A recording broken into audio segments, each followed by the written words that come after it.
দুপুর একটার খবর দিনভর দুপুর একটার খবর দিনভরের শুরুতেই নজর রাখতে হচ্ছে সন্দেশখালীর ঘটনার দিকে। তার কারণ এই যে দুর্ঘটনা, বাসন্তী রোডে ট্রাক আর গাড়ির মুখোমুখি ধাক্কা, এই দুর্ঘটনায় রহস্য বাড়ছে একাধিক প্রশ্ন।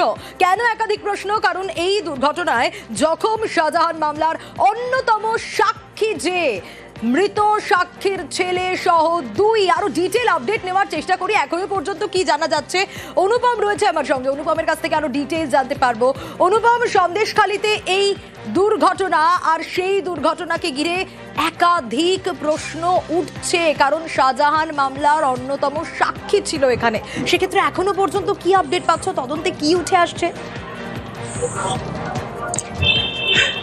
দেখো, এই যে আজকে সন্দেশখালীর যে বাসন্তী রোডের ওপরে যে দুর্ঘটনা ঘটেছে, একটি ফোর হুইলার গাড়িতে একটি ট্রাক এসে সরাসরি ধাক্কা মারে এবং সেই গাড়িতে যে ছিল ভোলা ঘোষের ছেলে সহ মোট 4 জন ছিল। এই ভোলা ঘোষ কিন্তু শেখ শাহজাহানের অন্যতম কিন্তু আদালতের যে সাক্ষী, সেই সাক্ষী। এবং আজকে কিন্তু ভোলা ঘোষ আদালতেই যাচ্ছিল এবং তখনই কিন্তু এই দুর্ঘটনা ঘটে। যদিও ভোলা ঘোষ কিন্তু প্রাণের বেঁচে গেলেও তার ছেলে কিন্তু মারা গেছে, ছেলে সহ আর একজন ড্রাইভার যে চালক সে মারা গেছে।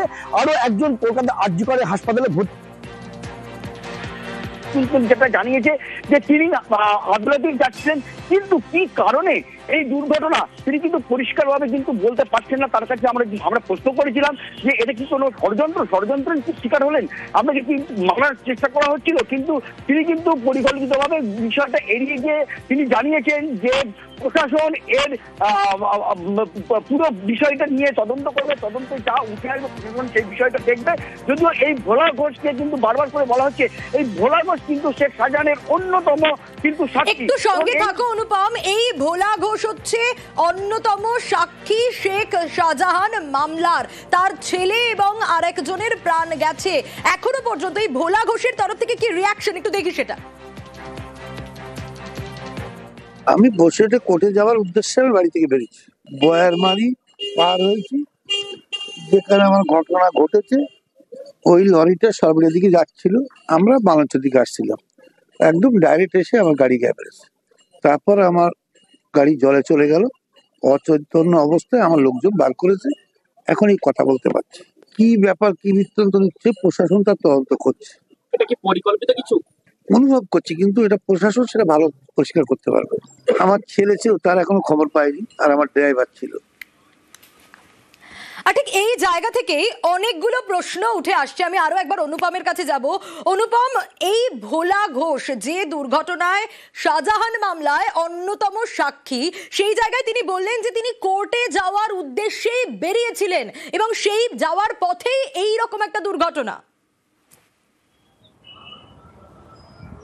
হ্যাঁ, একদমই দেখো, তাই তিনি কিন্তু নিজের মুখে স্বীকার করেছেন যে তিনি কোর্টে যাচ্ছিলেন, কিন্তু কোর্টে কি কারণে যাচ্ছিলেন, কোন কেসের জন্য যাচ্ছিলেন, সেটা কিন্তু তিনি পরিষ্কারভাবে কিন্তু আমাদের কাছে জানায়নি। তিনি এটা বলেছেন যে কোর্টে যাচ্ছিল।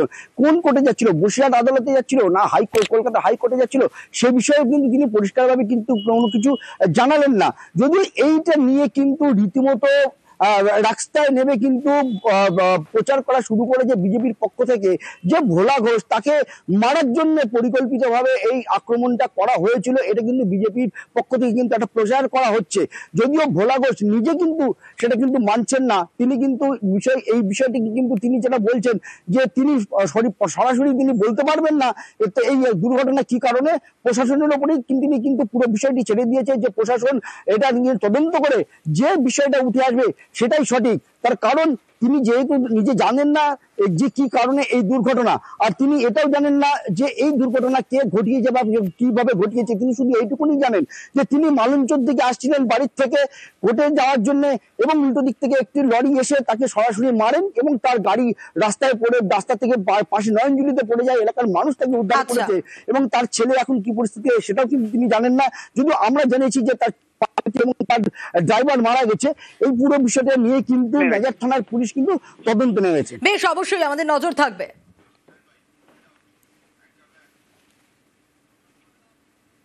গতকালই আপনাদের বলছিলাম না, জঙ্গলমহলে আদিবাসীদের উস্কানি দেওয়া হচ্ছে এসআইআর না করার জন্য, এবং আবারও সেই উস্কানি দেওয়া হচ্ছে বলেই অভিযোগ উঠে আসছে। এসআইআর না করার জন্য উস্কানির অভিযোগ আবারও। ওড়িশা থেকে বাঁকুড়ায় আদিবাসী নেত্রী এবং নেত্রীর সঙ্গে বৈঠকে আদিবাসীদের একাংশ। ঠিক কি ঘটছে আরো বিস্তারিত অবশ্যই জানতে পারবো। জঙ্গলমহলে আদিবাসীদের উস্কানি দেওয়ার অভিযোগ আগেও উঠে এসেছে যাতে তারা এসআইআর না করে। প্রিয়ব্রত রয়েছে আমার সঙ্গে। প্রিয়ব্রত, স্বাভাবিকভাবে প্রশ্ন উঠছে আগামীকালই কিন্তু এসআইআর জমা দেওয়ার শেষ দিন, এসআইআর ফর্ম জমা দেওয়ার। সেক্ষেত্রে আজকের এই বৈঠক আরো একবার উস্কানি, এখনো পর্যন্ত কি জানতে পারছো? দেখো, আদিবাসী নেত্রী উড়িষ্যা থেকে এসে পৌঁছেছেন এবং তার দাবি যে এই যে এসআইআর ফর্ম ফিল আপ করেনি এরই প্রতিবাদে যেভাবে তাকে ফাঁসানো হয়েছে তাদের দুজন নেতৃত্বকে, এবং সেই কারণে তাকে গ্রেফতার করা হয়েছে। গতকাল তুমি জানো যে বাঁকুড়ার বারিকুল থানা এবং উড়িষ্যা থেকে দুজনকে গ্রেফতার করা হয়েছে এবং রাজ্যের বিভিন্ন জায়গাতে 4 জন মূলত গ্রেফতার হয়েছে এইভাবে এসআইআর না করতে দেওয়া, তাকে ভুল বোঝানো এবং কিছু প্রতারণামূলক কথাবার্তা, টাকা পয়সা নেওয়া এমন অভিযোগ হয়েছে।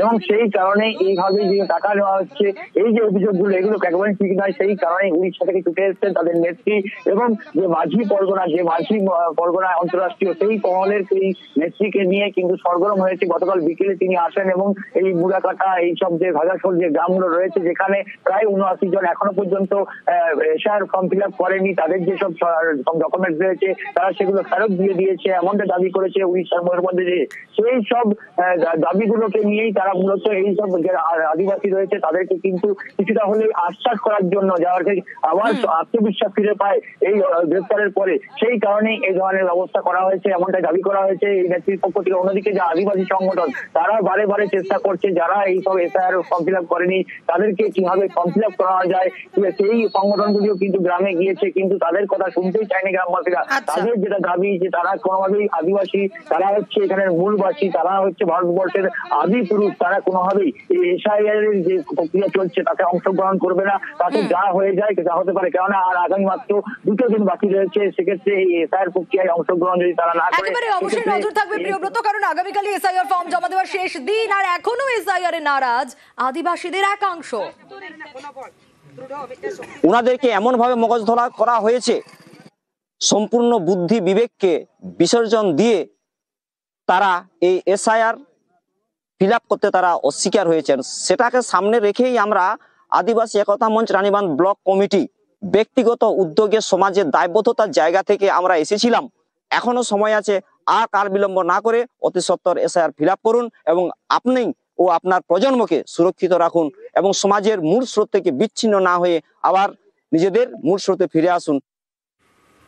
আর ওড়িশা থেকে বাঁকুড়ায় আদিবাসী নেত্রী এসে পৌঁছেছে, কিন্তু আপনাদের বলছিলাম না বাঁকুড়া আর পুরুলিয়ায় আদিবাসীদের এসআইআর না করার জন্য উস্কানি দেওয়া হচ্ছে। ওড়িশা আর বাঁকুড়া থেকে দুজনকে গ্রেপ্তারও করা হয়েছে এই ঘটনায়।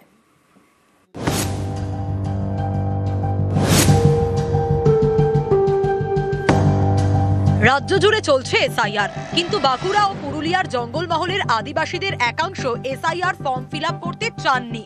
কিছু জায়গায় সরকারি আধিকারিকদের ঘিরে বিক্ষোভও দেখানো হয়। এই খবর দেখায় নিউজ 18 বাংলা। বাঁকুড়ার রানীবাঁধ ব্লকের রাউতরা পঞ্চায়েতের ভেদুয়াশোল সহ কয়েকটি গ্রামে এসআইআর ফর্ম বিলি করেন বিএলও, কিন্তু আদিবাসীদের অনেকেই ফর্ম ফিল আপ করতে চাননি। তাদের যুক্তি, আদিবাসীরা এদেশের আদি নাগরিক, তাই আলাদা করে নাগরিকত্ব প্রমাণের দরকার নেই। এরপরই খোঁজ খবর শুরু করে বাঁকুড়া জেলা পুলিশ ও প্রশাসন। তদন্তে জানা যায় আদিবাসীদের ভুল বুঝিয়ে উস্কানি দেওয়া হচ্ছে, বিভিন্ন সুযোগ সুবিধা পাইয়ে দেওয়ার লোভ দেখানো হচ্ছে, তার জন্য নাকি 3000 টাকা করে নেওয়া হচ্ছে।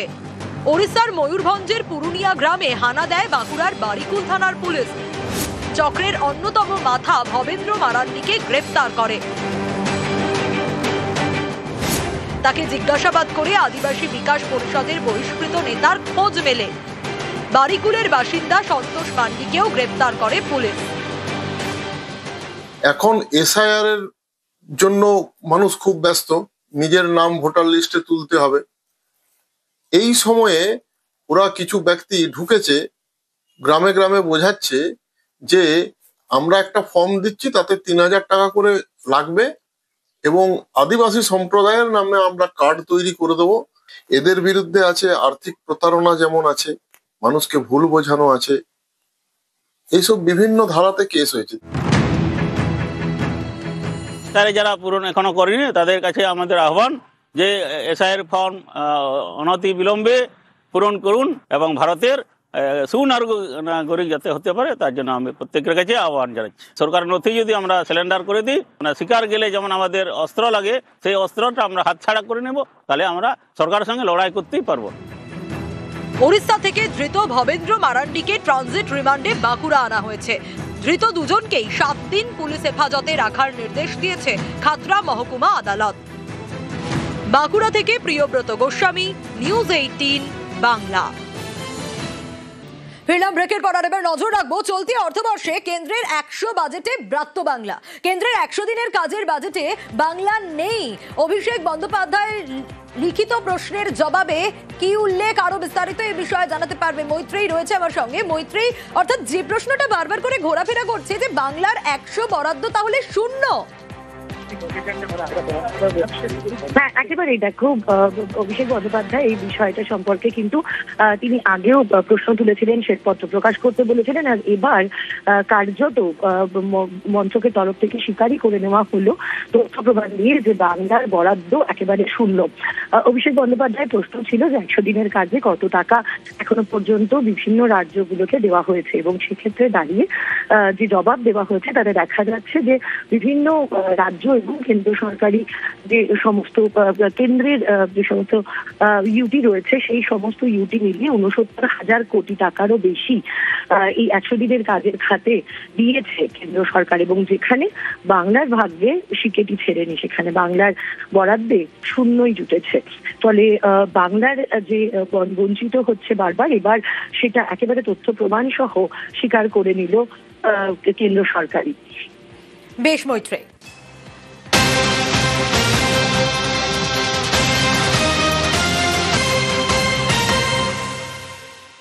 আর ইতিমধ্যে যে ছবি আপনাদের দেখাচ্ছি, বকেয়া চেয়ে সংসদে বিক্ষোভ তৃণমূলের। কেন্দ্রীয় বঞ্চনার অভিযোগ, আর সেই অভিযোগেই এই বিক্ষোভ। শ্বেতপত্র প্রকাশের দাবি জানাচ্ছে তৃণমূল। সাদা কাগজ হাতে বিক্ষোভ তৃণমূল সাংসদদের। সেই ছবি দেখাচ্ছি আপনাদের, সাদা কাগজ হাতে তৃণমূল সাংসদরা বিক্ষোভ দেখাচ্ছেন। মকরদ্বারের সামনের ছবি আপনাদের দেখাচ্ছি, মকরদ্বারের সামনে বিক্ষোভ তৃণমূল সাংসদদের। আমাদের দলের পক্ষ থেকে আমাদের অল ইন্ডিয়া জেনারেল সেক্রেটারি 2 বছর আগে এই বাংলার বকেয়ার প্রশ্নে এবং আমরা যেসব প্রশ্ন তুলে থাকি এবং ওরা যে অসত্য ভাষণ করছেন তার প্রসঙ্গে শ্বেতপত্র প্রকাশের দাবি করেছিলেন। সেই শ্বেতপত্র ওরা 2 বছর ধরে প্রকাশ করেননি, অথচ অসত্য ভাষণ করে বাংলাকে অসম্মান করছে। তাই আমরা আজকে হাতে সাদা কাগজ নিয়ে শ্বেতপত্র নিয়ে এই শ্বেতপত্র প্রকাশের দাবিতে এখানে অবস্থান করেছি, ধর্ণা দিয়েছি, প্রতিবাদ জানিয়েছি। প্রান্তিক মানুষের যে সম্পদ তৃণমূল কংগ্রেস তাদের প্রাতিষ্ঠানিক লুটের মধ্যে দিয়ে নিয়ে গেছে, তার থেকে তৃণমূল কোনোদিন বেরিয়ে আসতে পারবে না। পশ্চিমবঙ্গের মানুষ রাজনৈতিকভাবে অচেতন নয়, মূর্খ নয়। তৃণমূল কংগ্রেসের এই দাবি তার 14 বছরের সার্বিক ব্যর্থতা, লুট থেকে মানুষের দৃষ্টি ঘোরানোর একটা প্রচেষ্টা। কাগজ ছিঁড়লেন, তোপ দাগলেন, কেন্দ্রের বিরুদ্ধে মমতা বন্দ্যোপাধ্যায়ের সুর একেবারে সপ্তমে। কোচবিহারের মাটিতে দাঁড়িয়েই শান দিলেন কেন্দ্রীয় বঞ্চনার অভিযোগে। আমি এটাকে মনে করি অসম্মান, অপমান।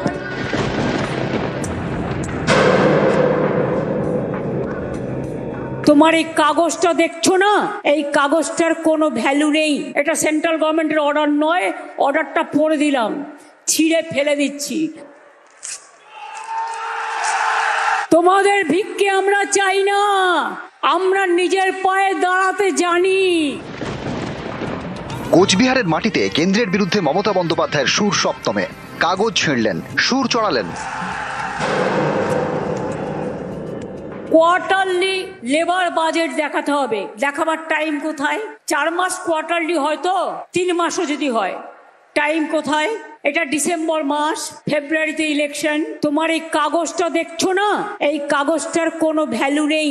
আবার আমরা ক্ষমতায় আসব, কর্মশ্রী 75 দিন এবারে কাজ হয়েছে, 70 দিন হয়ে গেছে, আরো 75 থেকে 80 দিন করব, আর 100 দিনের কাজ বাংলায় করবে। আমি এটাকে মনে করি অসম্মান, অপমান।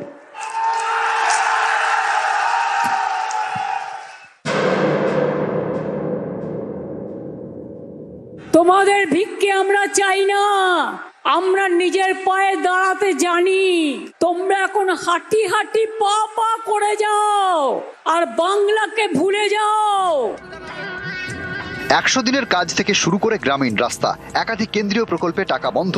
আদালতের নির্দেশের পরও বাংলায় চালু হয়নি 100 দিনের প্রকল্পের কাজ। সেই প্রসঙ্গ টেনে মঙ্গলবার কোচবিহারের সভা থেকে ফের কেন্দ্রীয় বঞ্চনার অভিযোগে শান দিলেন তৃণমূল নেত্রী। 7টা জেলার জন্য ভোট নেয় ওরা, কিন্তু কাজটা করি আমরা। 100 দিনের কাজ 4 বছর বন্ধ করে দিয়েছে, আবাস যোজনা বন্ধ করে দিয়েছে, হাইকোর্ট অর্ডার দিয়েছে, সুপ্রিম কোর্ট অর্ডার দিয়েছে। আমি নিজে অনেকবার দেখা করে এসেছি প্রধানমন্ত্রীর সাথে, আমাদের মন্ত্রীরা দেখা করে এসছেন, তাও দেয়নি। আপনি ডিসেম্বর মাসে যদি কিছু দেনও, মার্চ মাসে বাজেট শেষ, 2 মাসে টেন্ডার করে সবকিছু হয় না। গত কয়েকটি নির্বাচনে উত্তরবঙ্গের তুলনায় ভালো ফল করেছে বিজেপি। গেরুয়া শিবির বারবারই অভিযোগ করে তৃণমূল সরকারের আমলে উত্তরবঙ্গ বঞ্চিত। সেই উত্তরবঙ্গের মাটিতে দাঁড়িয়ে কেন্দ্রের বিরুদ্ধে বঞ্চনার অভিযোগে শান দিলেন মমতা বন্দ্যোপাধ্যায়। কেন্দ্রীয় সরকার একটা স্বৈরাচারী সরকার, একটা অত্যাচারী সরকার, ভ্রষ্টাচারী সরকার, দুষ্টুচারী সরকার, নিউজ 18 বাংলা। দুর্যোধনের সরকার, দুঃশাসনের সরকার। এদের হাত থেকে দেশকে রক্ষা করতে হবে। আর এবার নজর রাখবো অবশেষে ইস্তফা গোপাল শেঠের। পদত্যাগ বনগাঁর পুর প্রধান গোপাল শেঠের দীর্ঘ টানাপোড়েন চলছিল, আর তারপর পদত্যাগ। আরো ডিটেইল আপডেট নেব, অনিরুদ্ধ রয়েছে আমার সঙ্গে। অনিরুদ্ধ, দেখো সোনিয়া, গত 6ই নভেম্বর দলীয় তরফ থেকে বনগাঁ পৌরসভার চেয়ারম্যান গোপাল শেঠকে ইস্তফা দেওয়ার জন্য নির্দেশ দেওয়া হয়েছিল। তার পরবর্তীতে 7 দিনের সময়সীমা পর্যন্ত তাকে দেওয়া হয়েছিল। গত 15ই নভেম্বর পর্যন্ত তার সময়সীমা ছিল। তিনি পদত্যাগ করেননি।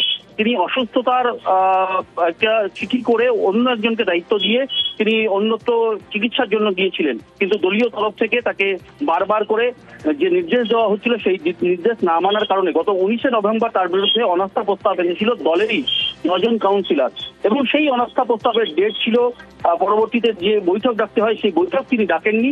এবং গত রবিবার দলীয় তরফ থেকে 3 জন কাউন্সিলর এই অনাস্থা এবং আস্থা ভোটের জন্য ডেট দেওয়া হয়। আজ সেই দিন ছিল, কিন্তু এই আস্থা ভোটের যে বৈঠক সেই বৈঠকের আগেই তিনি ইস্তফা দেন। তিনি উল্লেখ করেছেন যে দলের রাজ্য সভাপতি সুব্রত বক্সির নির্দেশে তিনি ইস্তফা দিচ্ছেন, তেমনি তিনি ইস্তফাপত্র জমা দেন। পরবর্তীতে দলের তরফ থেকে যে আস্থা ভোট আজকে ডাকা হয়েছিল বা আস্থা বৈঠক ডাকা হয়েছিল, সেই বৈঠকে দলীয় কাউন্সিলররা আজকে উপস্থিত হয়। সেখানে 20 জন কাউন্সিলর অনাস্থার বিরুদ্ধে হাত তুলে সমর্থন জানিয়েছেন, তেমনি কিন্তু জানিয়েছেন যে এই আজকে যে আস্থা বৈঠক ছিল সেই বৈঠকের সভাপতিত্ব করেছেন 10 নম্বর ওয়ার্ডের কাউন্সিলর। তিনি জানিয়েছেন যে পৌরসভার চেয়ারম্যানের বিরুদ্ধে আস্থা ভোটে অনাস্থায় যে প্রস্তাব, সেই অনাস্থা প্রস্তাবে 20 জন কাউন্সিলর হাত তুলে সমর্থন জানিয়েছেন। এবং ইতিমধ্যেই বনগাঁ পৌরসভার সামনে তৃণমূল কংগ্রেসের কর্মী সমর্থকরা আবির খেলায় মেতে উঠেছেন, এবং দলীয় তরফ থেকে যে নির্দেশ মানা হয়নি সে বিষয়েও কিন্তু ক্ষোভ প্রকাশ করেছেন জেলা সভাপতি বিশ্বজিৎ দাস। তিনি জানিয়েছেন যে দলের যে নির্দেশ ছিল সেই নির্দেশ না মানার কারণে সাধারণ মানুষ আজকে উৎসাহ বা উদ্দীপনা প্রকাশ করছেন এই পৌরসভার সামনে। বেশ,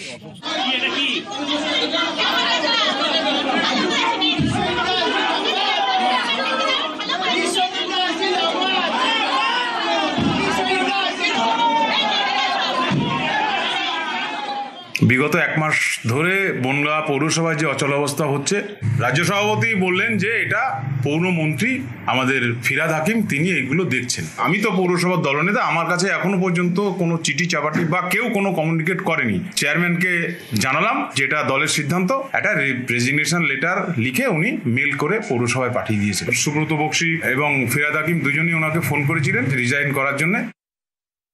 দলের রীতিনীতি মেনেই আমরা এগিয়েছি। যে যে সিদ্ধান্ত কথা জানিয়েছেন সেই সিদ্ধান্ত মোতাবেক হয়েছে। আবার দল সিদ্ধান্ত পাঠাবে যে কে চেয়ারম্যান ভাইস চেয়ারম্যান হবে। বনগাঁর মানুষ আমাদের সঙ্গে রয়েছেন, এটা বনগাঁর মানুষ চেয়েছিলেন।